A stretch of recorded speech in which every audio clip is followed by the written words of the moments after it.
Welcome to I'm Your Target Demographic. Today, I'm bringing you just some thoughts because I have a theory and I've heard whispers about this theory and I wanted to see what you thought. So as the title says, that's why you clicked on this video, I've got a strange theory that Loki, brother of Thor, might be Star-Lord's father from Guardians of the Galaxy. Now this video is going to contain spoilers all the way through Phase 2. So if you're watching this when it comes out, great. But if you're watching this in the future, it came out right before Ant-Man is about to come out. So it might have been revealed who Star-Lord's father is. And I don't want comments saying, obviously it's so-and-so, because we all saw the movie. Because right now the movie hasn't come out, so I'm going to put my guess out there. I'm going to talk about why I think Loki might be Star-Lord's father and some evidence we have that might suggest that. So in Guardians of the Galaxy, we meet young Peter Quill as his mother is dying. She says a few things about the father, and then throughout the movie we get a couple other little snippets of information about who his real father might be, and I believe that it might be the Asgardian god of mischief himself, Loki. So let's talk about the 4 specific statements that we get about the father in Guardians of the Galaxy. The first one is that Meredith Quill says that he had like an angelic appearance, that he was an angel. And Loki has a flair for the theatrical, and he can look like anything, so it would make sense that he might appear as this angelic creature to seduce this woman, not beyond Loki's reasoning.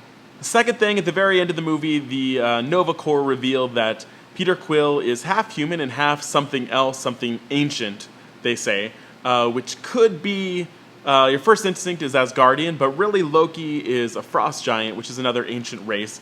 And I'm not sure how close these places are in the galaxy, so they might still be a mystery, so the Nova Corps might be there, some ancient race, we don't quite know what they are, but it could indeed mean that Peter Quill is half frost giant. The third thing and the fourth thing are things that Yondu says. And the first one is that the father wanted them to get Peter Quill and bring him to him. Now, Loki is not above using mercenaries. He does it all the time. He kind of puts his stuff out there. He's like, you go do it.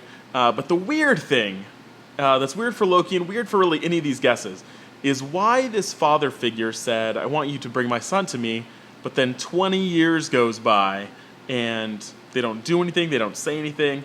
So that's weird for anyone. But it could be Loki that said, I want you to get my son and bring him back. Now, Loki has a lot of father issues himself, right, with his, he's kind of always second fiddle to Thor, and so he never really had a good relationship with Odin. He doesn't really know who his real father is.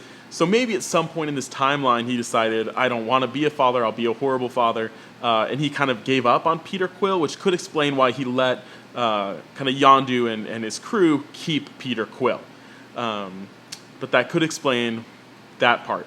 Now the other thing that Yondu says at the very end of the movie is he says, well, that guy is a jackass. And we all know that Loki is kind of sassy and cruel sometimes, so he could be the jackass that Yondu's talking about.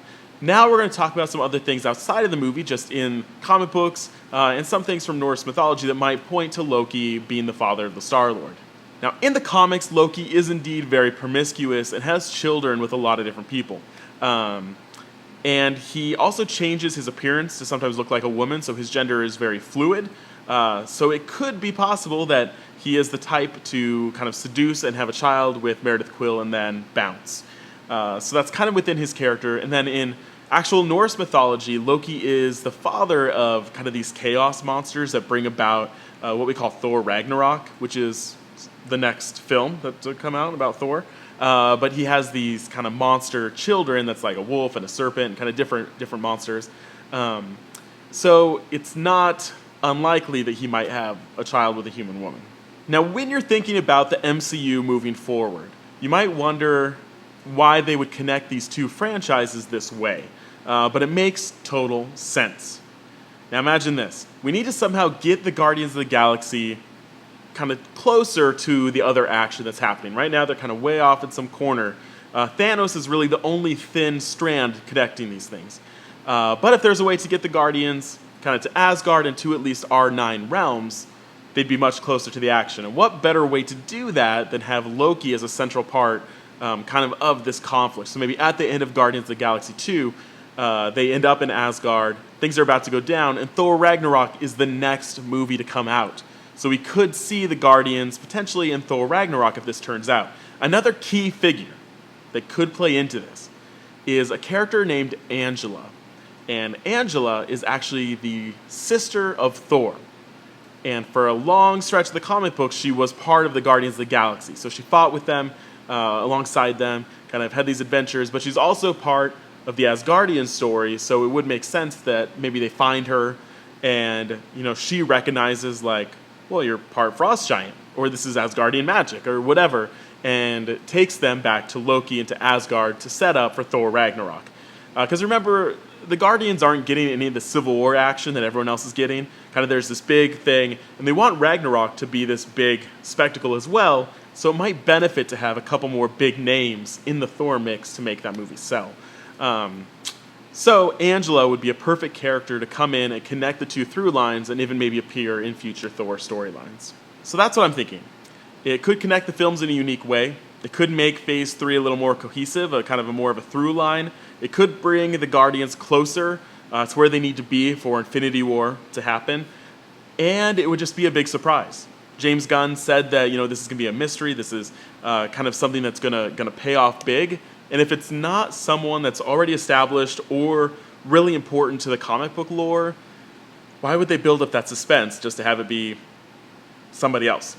So I think it's going to be a big shocker, and it'll give Loki something else to do. We've kind of seen this whole, is he with Thor, is he betraying Thor thing? It'd be interesting to now see him deal with being a father when he has never really had that figure. So it could be some interesting stuff for Chris Pratt and Tom Hiddleston to play off each other. That could be a really interesting dynamic. But of course, there's tons of other theories about who the father could be. So let me know what those theories are. Who do you think it is? They've already said that it's not the same figure as from the comic book. So a lot of you might say it's Jason of Spartax. But James Gunn has said, no, that's not it. So who are you placing bets on? Who do you think is Star-Lord's father? Do you think this theory holds any weight? Do you think it's gibberish? Right now, it's just an idea. I am just throwing stuff out there to see if it sticks. So let me know your thoughts, and make sure you head over to our Facebook page at facebook.com/IAYTD, or head to our full website at I'mYourTargetDemographic.com. So thanks for watching, and we'll see you soon. Ooka chaka, ooka, ooka, ooka chaka, ooka, ooka, ooka chaka.